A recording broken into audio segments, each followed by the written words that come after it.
Welcome, everyone, to the Comedy.law Podcast, Episode 7. I'm Max Langley, and with me, as always, are Sherelle and Keith. Today, we've got a special guest star, Jake from LinkedIn. He's going to teach us a little bit about ghostwriting for lawyers. And then after that, we're going to discuss the movie Philadelphia starring Tom Hanks and Denzel Washington. All right? So, Jake, where are you from and what do you do? I am from a small little town called Marlton, New Jersey, which is around 30 minutes east of Philadelphia. And what I do is you hit it right on the head. I am a LinkedIn ghostwriter, mainly for lawyers, so I help them write their content, and I also help them with their other social channels like Facebook and Instagram as well.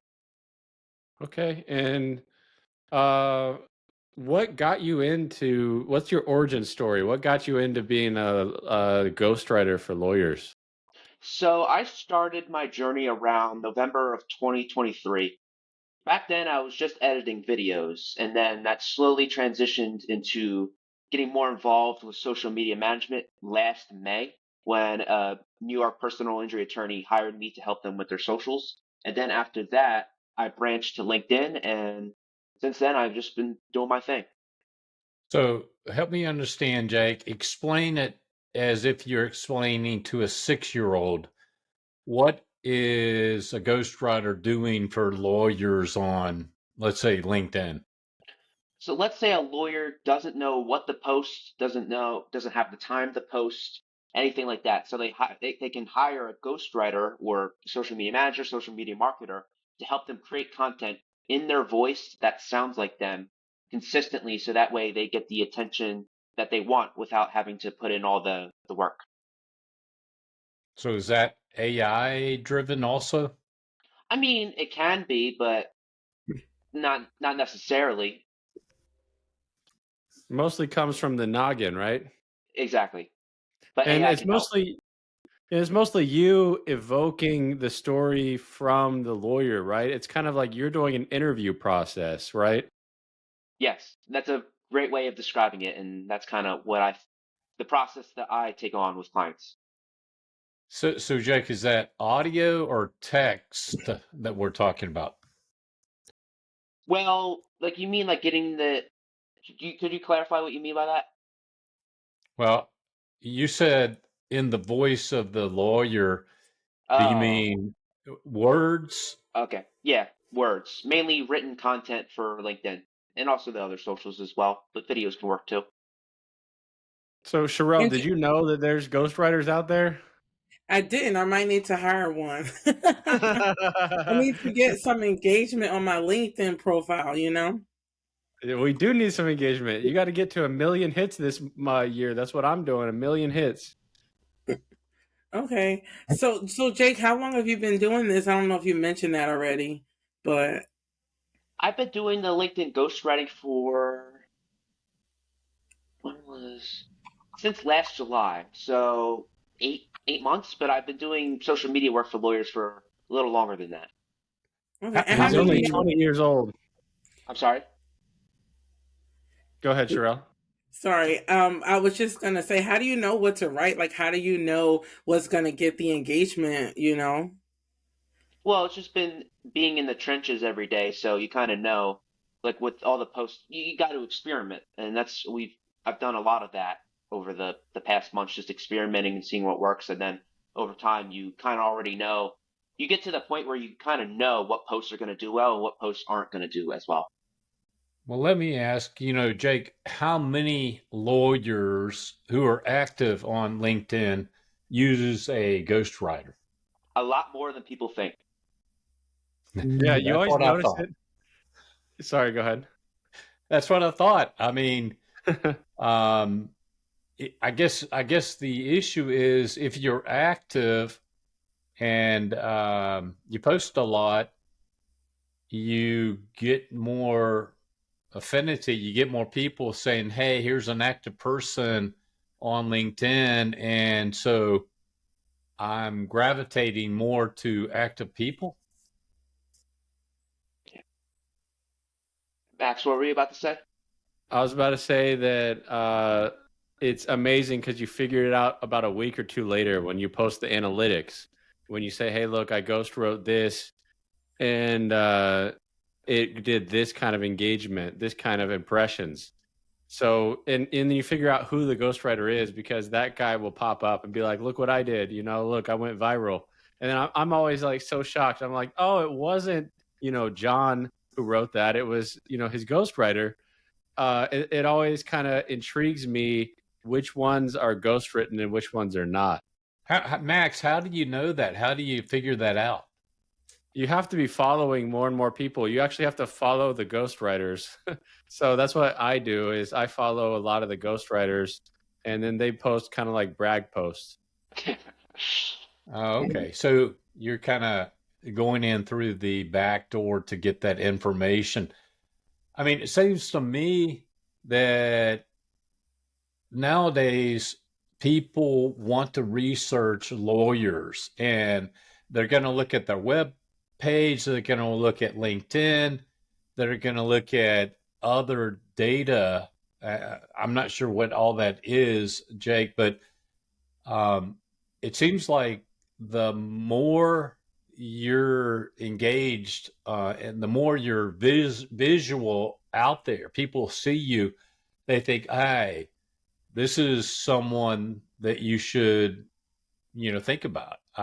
Whatever your issue is. If it's a car wreck case, hey, I need a good car wreck lawyer in Dallas. Well, I would think that people are going to Google who's a good car wreck lawyer in Dallas, and then they're going to go on LinkedIn. Is that correct, Jake?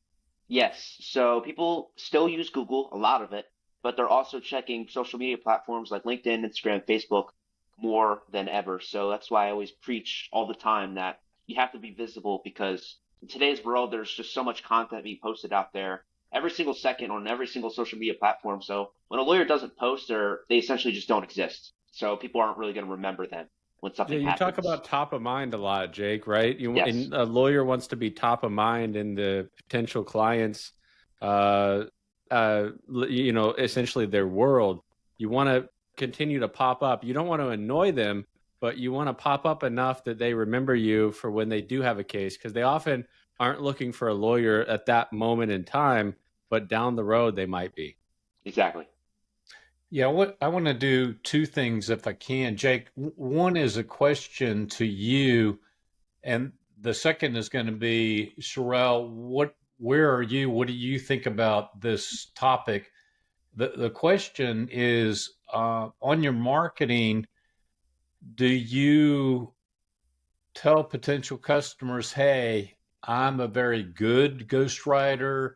I get you more exposure. Here's how I do it." What do you do in your marketing to provide those analytics? So that's a good question. I do like to show results on my own page, and I do that, but I don't really like to be annoying. Kind of as Max said, I follow the same principles that I want my clients to follow, and that's to show up in the right way, but not to be annoying about it because no one really likes being sold to, and I learned that the hard way. So I just try to show the results. Hey, here's what I'm doing, that kind of stuff. If that answers your question. All right. Yeah, LinkedIn has analytics. It's kind of like Google Analytics, and it shows impressions, it shows engagements, and that's what a lot of people want are the engagements. And Yes. then more so, you want conversions, though. That's the big, big, big thing. You want clients to sign up. And so, Jake, that's kind of a soft thing that you track because obviously LinkedIn doesn't have that analytic of how many clients did you sign up. It more Yeah. so has you have to kind of directly ask the client for that kind of feedback. Yeah, absolutely. And that's something that I talk about. Yeah, the engagement and the likes and the impressions are cool, but people try to, I think a lot of people, or I know that a lot of people try to go viral, but they do it in the wrong way. And they do it in a way that doesn't really convert. And that's not something that I like to, that's Yeah, like something an I try to, engagement pod, right? yeah, exactly. Yeah. And they try to get all these likes, but not a single one of those likes turns into a client or anything. I mean, for LinkedIn, it's different because for LinkedIn, it's just like a referral network for most lawyers, like personal injury lawyers, Yeah. Divorce attorneys, it's usually just for getting referral relationships. Their clients are usually on Instagram and Facebook and those other social platforms. But still, the same principle applies. You don't want to just try to go viral, or like to say chase clout in a sense, because it doesn't really work. On any of the platforms, right? So like just going Yeah, viral on Instagram, like if you don't do it in the right way, it doesn't really matter. yeah. Well, And I would say Sherelle, most people don't do it in the right way. Sherelle, what are your thoughts about, how people retain lawyers these days, and how much of that decision is made by Googling or going onto social media platforms and trying to find out more information? We all think, hey, we're the best lawyer in the world, which is true.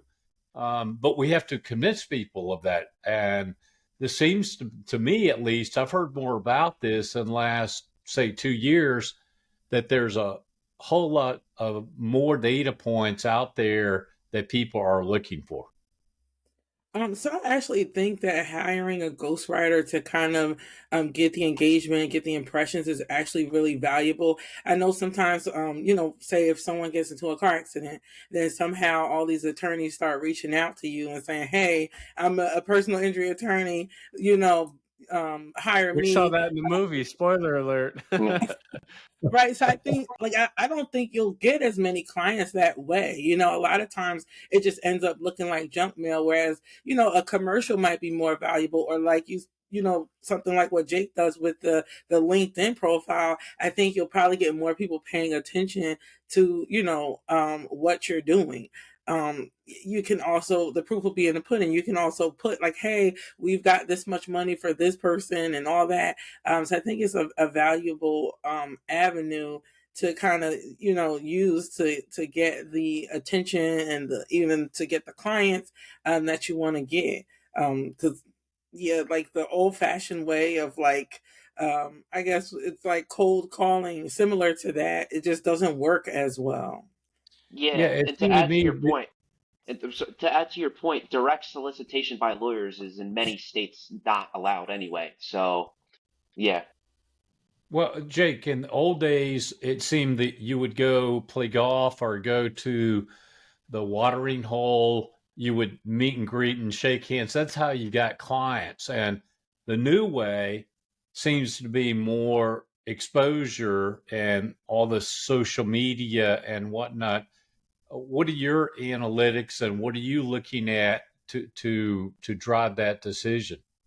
I really care about conversions more than likes and views, because a post that gets 5 million views, no clients can come from that. Or a post that gets 100 views, two clients can come from that. So what matters is the conversions first and foremost, and second is just sharing value, not trying to be just post copy paste stock footage or anything like that. I see a lot of that in law firms, and it's just not the best. So it's trying to focus on value, giving value to the community, being entertaining, showing some humor. I think a lot of law firms can use more of that, and also just focusing on actually building relationships with people. And that's why LinkedIn is so great.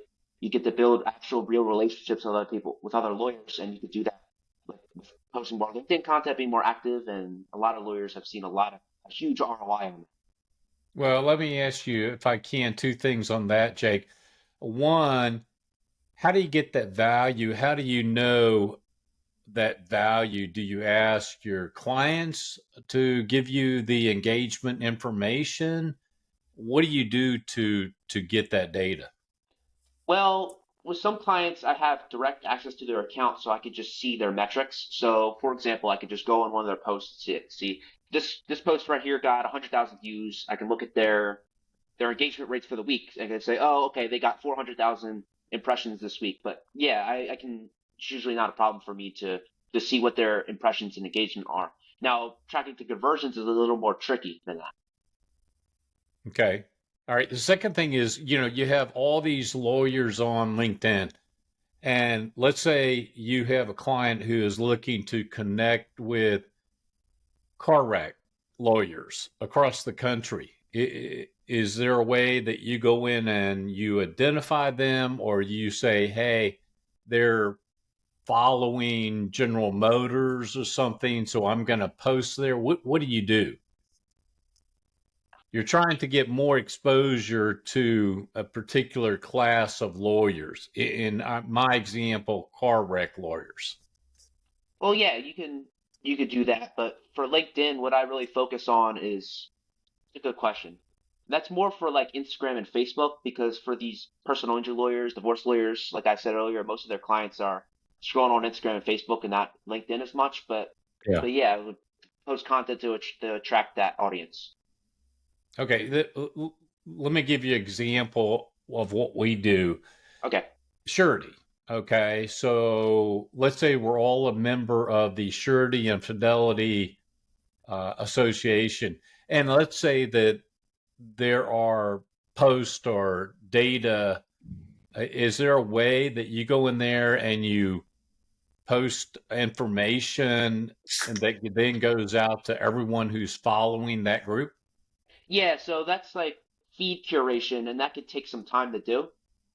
But yeah, that's a great question. You can do that. You can post content around that, and then eventually that will, over time, that will attract those types of people.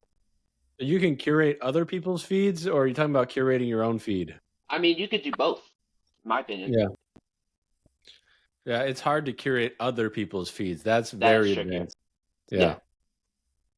Yeah, assume I'm a 6-year-old and you lost me a long time ago on curating. I don't even know what curating is. What the heck is curating? So it's like, say, I'll give you an example. Say you love cars and are scrolling, you're a brand new user to Instagram and you love cars. So you start searching up car content over a week, over 2 weeks. Eventually, without even having to scroll, all your content is going to be about cars. That's curating. That's my Instagram. It's all about golf, even though I haven't played in a while, but the whole feed is golf. Yeah, exactly. I think my feed is primarily fashion and beauty. Yeah, the algorithm knows what you want. Yeah, it's called the algorithm. Get used to it. Yeah, that was the word I was looking for. Because I was always curious as to how that works, and I'm sure it's some kind of a technology thing where, you can kind of figure out what a person likes based off of things they've seen previously. So do you do that? I know you said you can curate. Is that how it works? Like you're able to create an algorithm? Yeah, so you can create an algorithm for yourself. Yeah, you could do that. And it's like I said, it's trickier to do it with other people's feeds, but it's possible and we've done it. Yeah, so we're a rare class, Jake, where we actually get other lawyers to hire us usually. So our clients are other lawyers. And so LinkedIn is a pretty good place actually for our kind of content. Instagram is a little harder, but I guess we could get lawyers that are in a more casual situation, right? Yeah, that is the special class, and that doesn't apply to every lawyer. So in your case, LinkedIn would probably just be your main focus. You could do Instagram if you wanted, but I mean, I wouldn't really stress about it too much because with you, it's different. Yeah, it's hard to do on Instagram because we're not a super visual law firm. Like if we were a copyright art law kind of law firm, like I could see us being on Instagram, but it's a little bit hard when, I don't have a whole lot of stuff to take pictures of every day. Yeah. Yeah, that's to fine. me, Jake, on LinkedIn, there's kind of two things. I'm a member of LinkedIn and I have like thousands of friends who I never hear from or I never say anything to them. So that's the idle class. I get on there, but I'm idle. The second class would be the more active group. And I take it to be more active, you need to reach out, you need to post, you need to do other things, right? Yeah. And one thing to do is to post every day for there's a challenge that a lot of the Gen Z people are doing, the Gen Z professionals on LinkedIn, where you post every day for 90 days or for 100 days, something like that. That really helps boost you on the algorithm if you post a quality thing every day. Absolutely. So, Jake, in your industry and what you're doing, do you tend to see a lot of younger people? Because I just would assume that this is something that, like, Max was saying, the Gen Zs might be really interested in, even millennials. But is there like a certain group of people that this appeals to a little bit more as far as a profession is concerned? I mean, yes, anybody can be anyone my age, anyone younger, anyone older can be a ghostwriter. But regarding my industry, I'm like the youngest person I know in the legal ghostwriting, legal in general industry. But yeah, it's not tied to any you're not limited by how old you are. If Oh, that I makes think Oh, sense. she asked that question and then did not like your answer, so she she cut left. out. She said, "Bye-bye, Jake." No, that's her internet. There it is. Oh, she's back. Sherelle, that was quick. He I'm so said sorry. he said he's the youngest in the industry, and he's always going to be the youngest in the industry, Well, he Sherelle. also said he's the best looking in the industry. Oh, that's I'm not gonna deny that. Well, you really like cars, Jake. I've been noticing you're pretty much every one of your posts has features a car. Do you just kind of go Yeah. around on your everyday life and take pictures of really cool looking cars and to feature on LinkedIn posts? Yeah, so that's another thing that I want to talk about. So finding your style for some clients, for some lawyers, you know how some lawyers post text-based, no images, and Yeah. it works for them. Some like to post pictures of things. Some like to post random pictures of things. I fall into that group. It's just about finding what you like and you can tie your interests with it, and people appreciate that. And usually you tie it into cars too, though, or not usually, but a good chunk of the time, you'll tie your post into a car kind of analogy or metaphor. Yeah, just to connect with people who also like cars. Well, what extent do you, Jake, do you send to your client what you're going to post, or do you just post? It depends on the client. That's a great question. Some clients want to see everything, and some clients are on the other end, or like just post it. I already know that you're going to do fine. So it depends on the client. That's a very lawyerly answer. It depends. Yeah, He did say he's not going to go to law school, though. Jake said, "You know what? I'm not going to law school." He committed to being a ghostwriter. He goes, "No law school for me. I'm going to be a LinkedIn ghostwriter. Let's see. Let's see if this ages well or if it ages like milk." Hopefully, it ages well. It seems like it could be a pretty yeah. lucrative career. And he's done well. I've seen those analytics that Jake posts, and I'm like, holy moly. He's doing like in one post what I'm hoping to do in 1 year. Wow. I might need to hire you, Jake. I'm not an attorney, but I still need some engagement on that LinkedIn profile. I try to do it myself, but I just feel like I can't do it as well as somebody who does it for a living.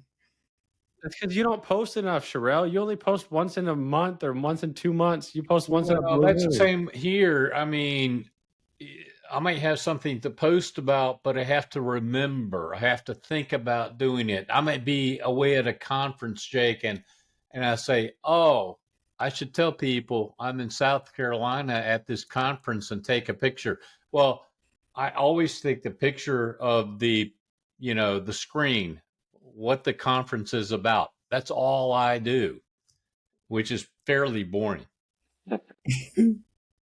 Yeah, you got to It's tell a story. Like what I see from the ghostwriters often evoke a really good story Yeah. from the lawyer. And it's like one of them that I saw was like it moved me to tears. I mean, and the stories usually evoke emotions and they usually start with a nice hook.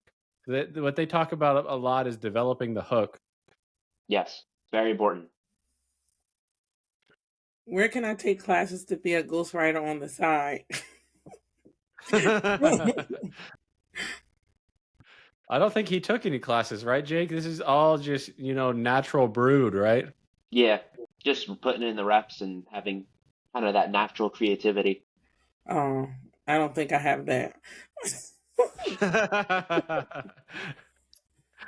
It's on the job training, and you get that training, Jake, from viewing LinkedIn and Facebook and whatnot.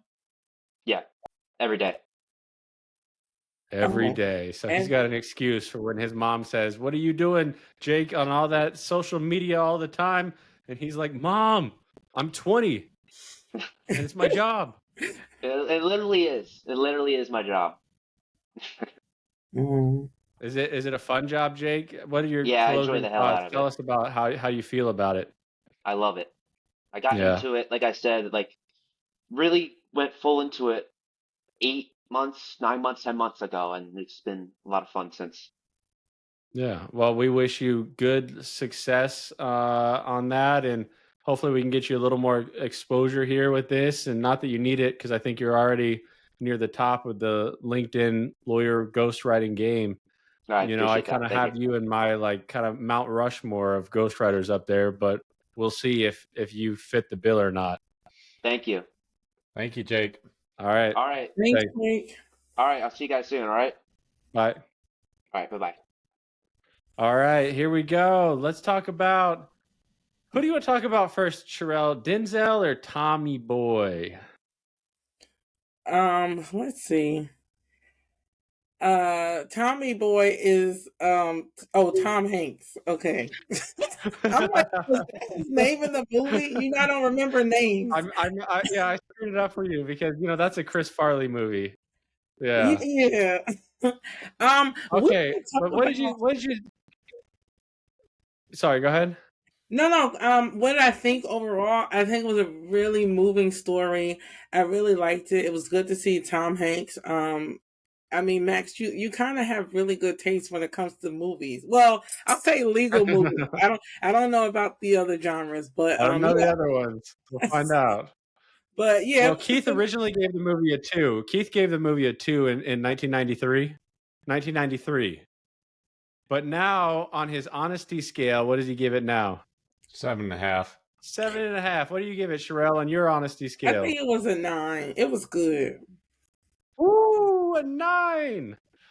Well, it's a very, very good film, and Tom Hanks and Denzel, they were amazing acting in this movie, and I really focused on both the story and the stereotypes and the time frame. 1993 is when the movie came out, and what they did, and their acting was absolutely amazing. It was like world class, maybe like the best. I mean, they were great. And Tom Hanks got an Academy Award at for his role. But personally, I thought Denzel was even better. I mean, they were both great, but Denzel was amazing. Wait, so Yeah, and Keith, his lawyering was really good. why did you give it a 2 initially? Yeah, like, Well, I think when I saw it in 93 at the big screen, I went in to be entertained, and I wasn't entertained. And so I was rating it on entertainment value. okay. This time I'm looking at it as a legal movie. I'm looking at it from the lens of the stereotypes. I'm looking at it from a distance. It's 2025, and all those issues have changed since then. So it's a very different viewing. And this time I'm looking at the acting, I'm looking at the issues, the stereotype. And so I think the rating, Sherelle, that I gave it was based on those factors as opposed to just entertainment, which is what I was looking for back in 93. Okay. I mean, I guess I can take that. I I didn't say I guess. was right. I just said that that's kind of the way I looked at it. And when I looked at it currently through the lenses of the acting and the setting, and what was going on, I think I was much more honest in my critique. And Max might think, what you think it was, a 9, Max? 8.28. Okay. Well, It's a weird number. Yeah. It's a good number, though. Okay. I could have gone a little bit higher, but I thought, for me, that's pretty darn high. Yeah, his I haven't heard him say a 10 for any movie except My Cousin Vinny. And no movie hardly ever gets an 8 or a 9, so a 7.5 is really high on his scale. Oh, Well, you could probably put pretty- Caddyshack up there as a 10. Yeah, Caddyshack and My Cousin Vinny are the only 10s in his book. Oh my goodness. It's an Okay. interesting book. I won't hold it against you, Keith.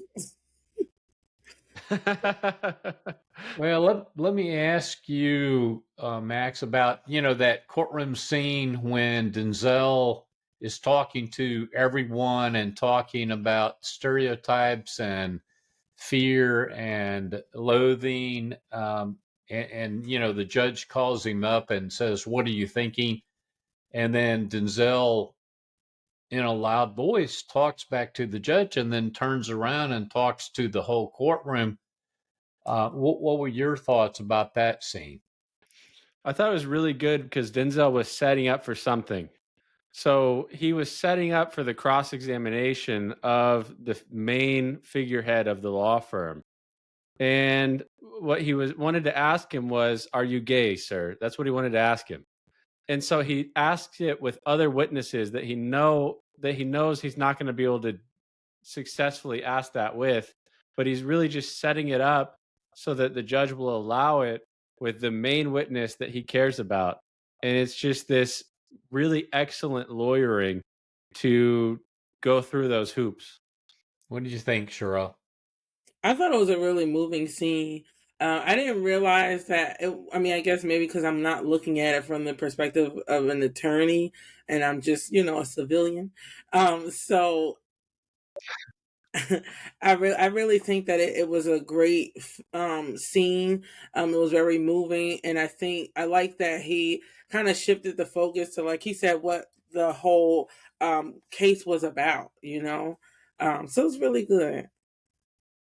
Well, I think it was very powerful because it was a speech to the jury, and it impacted them tremendously when he questioned the lead partner, Max, on the stand, and asking about his beliefs and stereotypes, and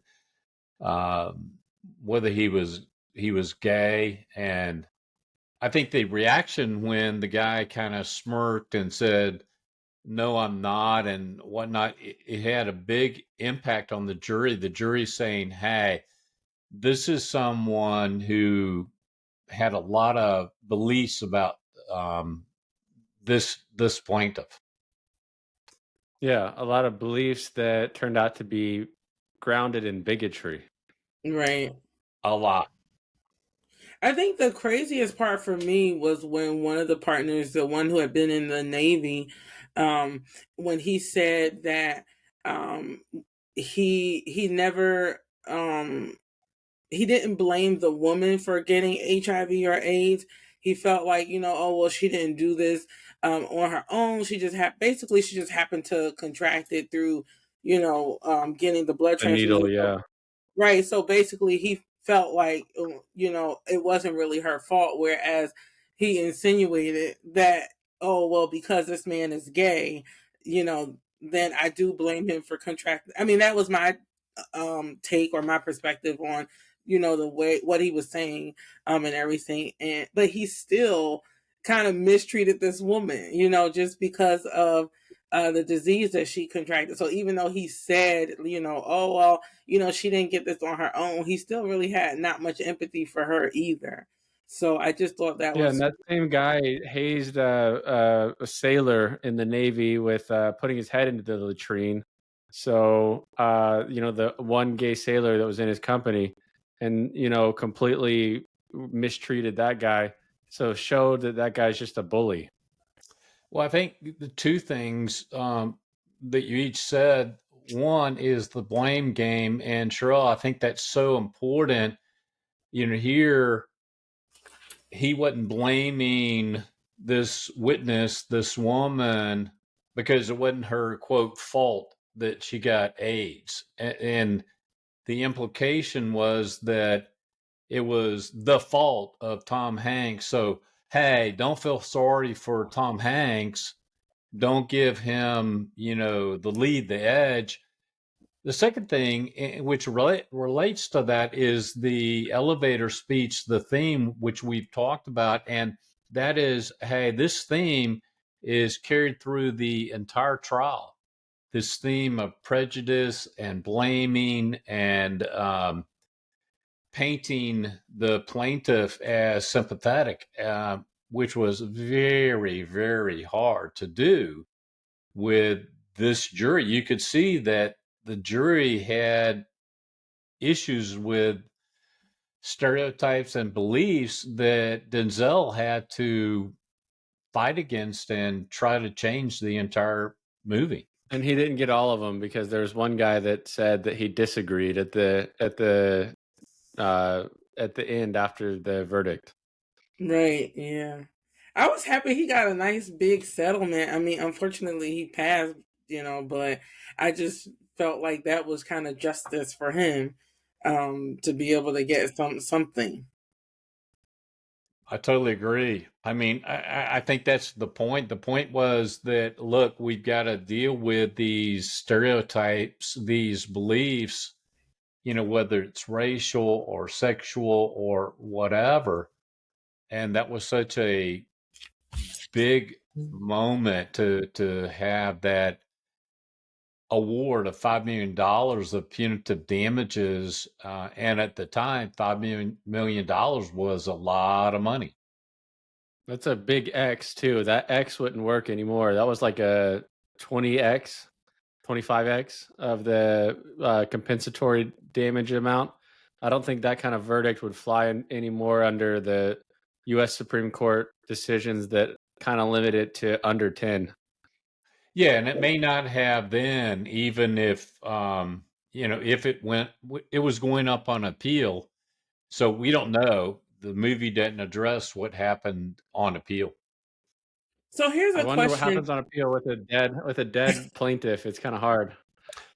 Well, his estate becomes the holder of that judgment. So when that judgment goes up on appeal, it's the estate that is prosecuting the appeal.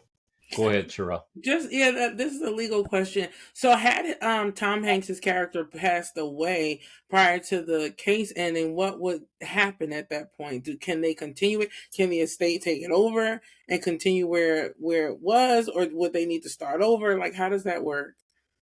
That's a great question. So yes, I mean the estate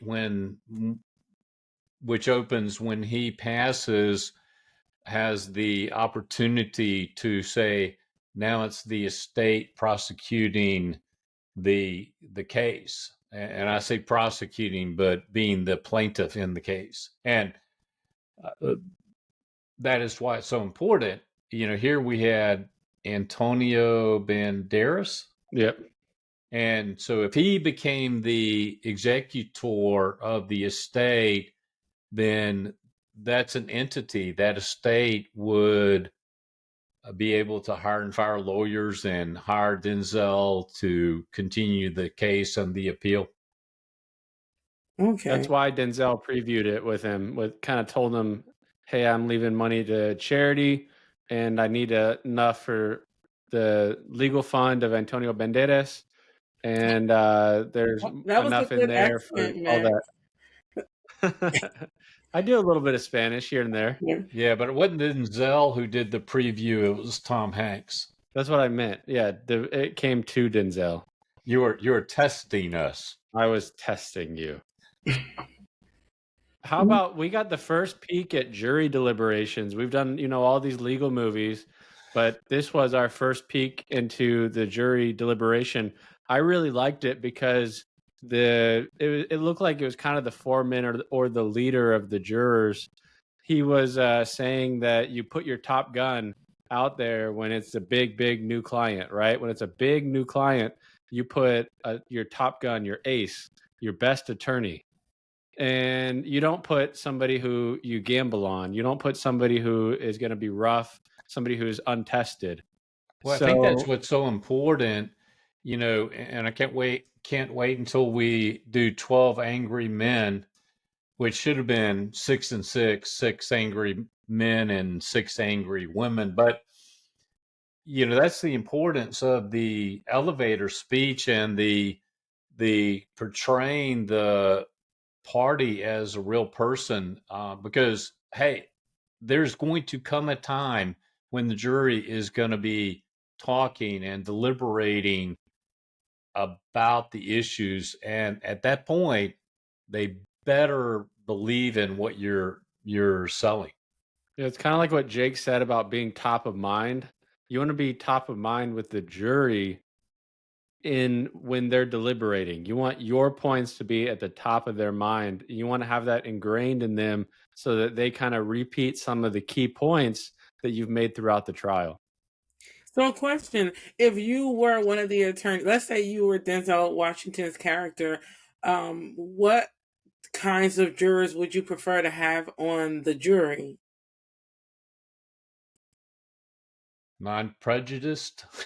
I would actually want a decent amount of women because women are probably not going to be as bigoted as some of these men. Like at the bar when Denzel was having a drink towards the end of the trial, all the people, including the bartender, were, grilling him for defending a gay man. And Right, Denzel said, "Whoa, whoa, whoa! Hey, I don't like gay people either, but uh, you guys remember what justice is, right?" He had to keep bringing it back to this is about justice. It's not about homosexuality. Well, I right, think that's a great question, Terrell, is what kind of juror are you trying to get? And the answer is, hey, you're trying to get people who are open and empathetic and willing to look at this and to really question, because you're going to have a he said in this movie. The partners are saying, we fired Tom because he was a bad lawyer. And Tom said, no, no, no, you fired me because I had AIDS. And you need jurors who are going to be able to evaluate and think about that. And that's their job. And that's what Max said. That was the foreman of the jury saying, you put your top gun in representing the big new client. And that's why they chose Tom Hanks or his character to do it. Yeah, he even got a victory cigar before they even started because the victory was in the client acquisition and they were already celebrating with their Top Gun. You don't give a victory cigar to just any random associate. right, right. Yeah, I think that, by the time that Tom Hanks went to Denzel, he had talked to 9 different lawyers, all of whom turned down this case. And so you're dealing with a very, very difficult thing, Sherelle, to try to convince the jury that uh, what you have is an illegal act to fire Tom Hanks, as opposed to firing him because he's incompetent. So it comes down to the 10th lawyer, and that's Denzel, he's a car wreck lawyer. He's a PI And guy. Right. I thought that was funny because I'm like, well, he must have been pretty desperate to go to a personal injury attorney to go up against this big firm that was like one of the most prestigious firms in Philadelphia. And I'm sure it was a win for Denzel's character because he beat them and he got a nice settlement. So maybe he would, if this were real life, he would start, kind of doing other cases besides the personal injury. Then he wouldn't have to solicit clients at the hospital and hand out his business card. well, I think that's exactly what we're talking about. That's what's so important, is that Denzel's job was to take a very difficult fact scenario and portray it to the jury, which is why he acted out in court. He showed his prejudice. He showed prejudice of the Navy, the sailors, the partners in the firm. And he did all of that to say, hey, jury, we have a very prejudiced situation that you need to recognize. And you've got to weigh this in the sense of it's illegal to fire someone because they have this dreaded disease of AIDS. You can't do that. And he had to convince the jury that's why they did it. Yeah, and he had to use those theatrics, at least in his heart of heart. He thought that the system as is can't cover this kind of thing. So he's got to go above and beyond and do some things that are more theatrical than lawyerly. And so he did those, and he looked like a fool, but it was all for his client. So he kind of takes the short end of the stick just to say, hey, look, I'm an ass. Look, I'm not I'm like that. I'm somebody who also doesn't I'm somebody who's got bigotry in my heart too. And he's exposing that, and that's how he wins the case. That's an unconventional way to win a case. You don't normally do that, but in extremely rare situations, it might make some semblance of sense. And here it all was patched together at the end, and it made sense, at least in movie land. Well, I think what was so important is the judge said, hey, we don't have that in this courtroom. And Denzel said, hey, we don't live in this courtroom. Yeah, that was Right. powerful. So how many ethical violations? How many ethical violations did Denzel commit? That's what I really wanted to know. I'm going to say 12. About 4. I don't think say 12. Throughout the whole movie, 12?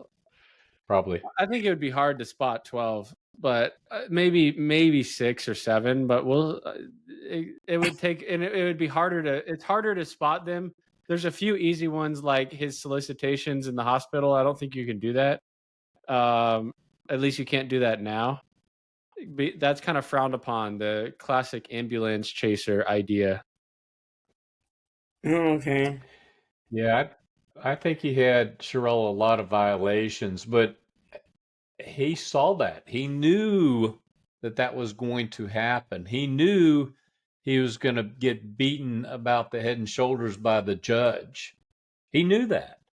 And I think that was what was so powerful, was that he was willing to do that and be the mouthpiece for his client, because it had to happen in order for the jury to confront those stereotypes.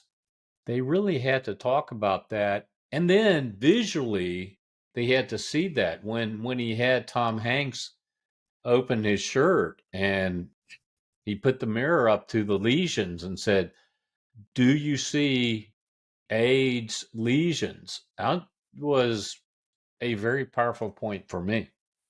Yeah, show, don't tell. So my other question is, that whole rant he went on using all those bigoted words, would that actually be allowed in court? I would assume not.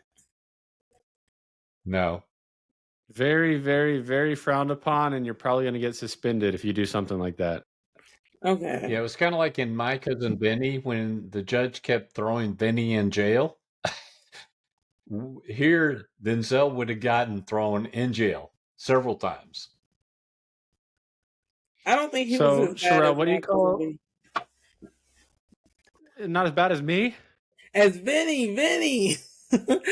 Oh, I think you said not as bad as Max Langley. I was like, dang, No. that's rude. So, Sherelle, what do you call 1,000 lawyers chained up at the bottom of the ocean? Okay, I didn't understand that joke. You have to explain it to me. I can explain it. Start. It's a good start. They're a good start. The whole point. Well, it's kind of like Shakespeare, who said, First, let's kill all the lawyers. Do you recall that, Sherelle? I Yeah, do not. that was the butcher that said it, though. That wasn't Shakespeare. It was the butcher. It was Shakespeare, I think. It Anyway, was in Shakespeare. the whole point was, without lawyers, you're going to get a lack of justice, because the rationale for the lawyers is to pursue justice and to be the mouthpiece. So it was ironic, it was intended as a kind of a joke of, first we'll kill all the lawyers, and that's this joke of, what do you call 1,000 lawyers chained together at the bottom of the ocean? A good start. And that's funny for people who are not fond of lawyers. The point, though, is that, hey, we have lawyers because we need a justice system. And here in this movie, the justice system worked. Yeah, and it played well. And what the quote, from Shakespeare is an ode to lawyers. That's what really Shakespeare loved lawyers. So it's the revolutionary, the butcher, who is saying, as part of his overthrow of democracy, let's kill all the lawyers. It's kind of similar to what happens with what's 1,000 lawyers tied up to the bottom of the ocean. A good start towards a revolution of chaos and of see what would happen. Oh, Well, here's another one, Sherelle. If you have a bus load full of lawyers going off a cliff into the ocean with 3 empty seats, what do you call that? what? A waste. I don't The get. waste is the 3 empty seats. And so that's supposed to be somehow funny, we need to kill all the lawyers. Oh, okay. Yeah, Do but people it's hate true that lawyers that lawyers much? get a bad rap sometimes. Like, and it's kind of like with like what they're saying in the movie about gay people. Like, if you actually met gay people in your life, you'll know that they are the nicest people in the world usually. Like, they are unbelievably nice and fun to be around, and they are living life to the fullest. And they're people you'd want to be around. And lawyers get a bad rap too, at like just on the surface, if you don't know them very much. Like, you think, oh, lawyers are just here to steal and to, line their pockets. But that's not what lawyers really feel. And once you get to know them, you'll know that there's this other motive, this other aspiration, this other reason for living. Well, the point is, people hate all lawyers except their own. Yeah. They need their own lawyer, right? And here with Tom Hanks in the movie, we saw his family was amazingly supportive, because you had Tom Hanks's character that they knew and they were drawn to. And so it didn't matter about stereotypes. Here's a real person that we all care for. Yeah, Exactly. I love that his family was like so supportive, even with him holding I the did not child. expect that. Did you? Did you expect No, that? no, I not thought at they were going to all. be like disowning him or something. Yeah, and I hated the part where the attorney, the defense attorney, was asking him basically about the instance where he had went to that particular theater, and I think it was more of just to embarrass him. So I think Yeah, having it was just to embarrass. Exactly. yeah, I think the support system, like even watching the family's reactions to that, I mean, I'm sure they were surprised, but it wasn't, I didn't get the impression that they were like, oh my God, they just seemed to be a very understanding group of people and loving group of people. So, Well, and then that's when she turns to the other lawyer at her table and says, I hate this case. That was her Yeah. point. She Yeah. hated to go into that. Yeah, yeah. because that actress is usually in very empathetic roles. So I was very confused how she was playing a role of a, cutthroat attorney. But then when she said, I hate this case, I'm like, now I get it. She's in that position. She's not, she doesn't desire to be there. Yeah, that was Mary Steenburgen, which you're right. She is usually very empathetic and had to put on the armor of not being empathetic. Yeah, I think was she in Back to the Future? I think was that her.